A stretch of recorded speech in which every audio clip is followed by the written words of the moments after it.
भाद्रपद मास में कृष्ण पक्ष की अष्टमी तिथि को रोहिणी नक्षत्र में भगवान कृष्ण का जन्म हुआ था। इस तिथि को सनातन धर्म के लोग कृष्ण जन्माष्टमी के रूप में मनाते हैं। भगवान कृष्ण विष्णु के 8वें अवतार माने जाते हैं। जन्माष्टमी के दिन लोग बाल कृष्ण की पूजा करते हैं। द्वापर युग में भोजवंशी राजा उग्रसेन का मथुरा में शासन था। वह बड़े ही दयालु थे और प्रजा भी उनका बहुत सम्मान करती थी, लेकिन उनका पुत्र कंस दुर्व्यसनी था और प्रजा को कष्ट दिया करता था। जब उसके पिता को ये बात पता चली तो उनके पिता उग्रसेन ने उसे खूब समझाया, लेकिन कंस ने अपने पिता की बात मानने की बजाय उल्टा उन्हें ही गद्दी से उतार दिया और स्वयं मथुरा का राजा बन बैठा। कंस की एक बहन थी देवकी, जिसका विवाह वासुदेव नामक यदुवंशी सरदार से हुआ था। कंस अपनी बहन देवकी से बहुत प्रेम करता था। एक समय कंस जब अपनी बहन देवकी को उसकी ससुराल पहुंचाने जा रहा था, तभी अचानक रास्ते में आकाशवाणी हुई, हे कंस, जिस देवकी को तू बड़े प्रेम से ले जा रहा है, इसी के गर्भ से उत्पन्न 8वां बालक तेरा वध करेगा। यह सुनते ही कंस क्रोधित हो गया और देवकी और वासुदेव को मारने के लिए जैसे ही आगे बढ़ा, तभी वासुदेव ने कहा कि वह देवकी को कोई नुकसान न पहुंचाए। वह स्वयं ही देवकी की 8वीं संतान कंस को सौंप देगा। इसके बाद कंस ने वासुदेव और देवकी को मारने के बजाय कारागृह में डाल दिया।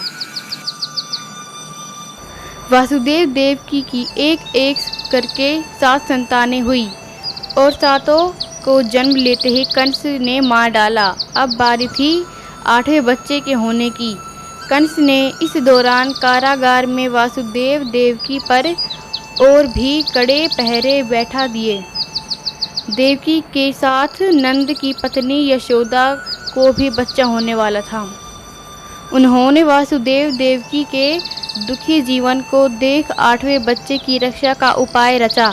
जिस समय वासुदेव देवकी को पुत्र पैदा हुआ और उसी समय संयोग से यशोदा के गर्भ से एक कन्या का जन्म हुआ, जो और कुछ नहीं सिर्फ माया थी। जिस कोठरी में देवकी वासुदेव कैद थे, उसमें अचानक चतुर्भुज भगवान प्रकट हुए। दोनों भगवान के चरणों में गिर पड़े। भगवान ने देवकी वासुदेव से कहा, अब मैं पुनः नवजात शिशु का रूप धारण कर लेता हूँ। तुम मुझे इसी समय अपने मित्र नंद जी के घर वृंदावन में ले जाओ और उनके यहाँ जिस कन्या का जन्म हुआ है उसे लाकर कंस को दे दो।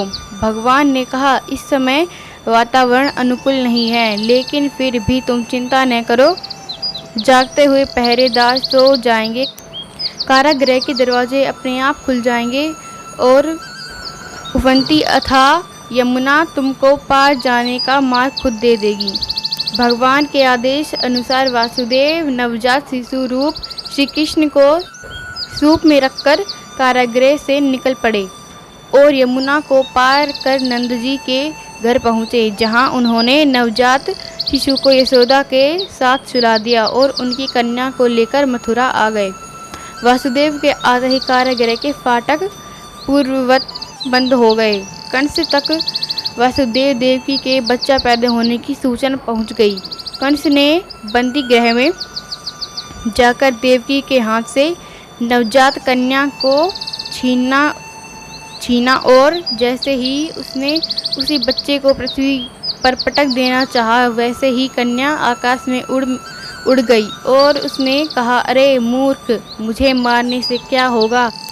तेरा काल तो पहले से ही वृंदावन पहुंच चुका है और वह जल्दी ही तेरा अंत करेगा। इसके बाद कंस ने वृंदावन में जन्मे नवजातों का पता लगाया। जब यशोदा के लाल का पता चला तो उसे मारने के लिए कई प्रयास किए, कई राक्षसों को भी भेजा, लेकिन कोई भी उस बालक का बाल भी बांका नहीं कर पाया। तो कंस को यह एहसास हो गया कि नंद बाबा का बालक ही वासुदेव देवकी का 8वीं संतान है। कृष्ण ने युवावस्था में कंस का अंत किया। इस तरह जो भी यह कथा पढ़ता है या सुनता है उसके समस्त पापों का नाश होता है।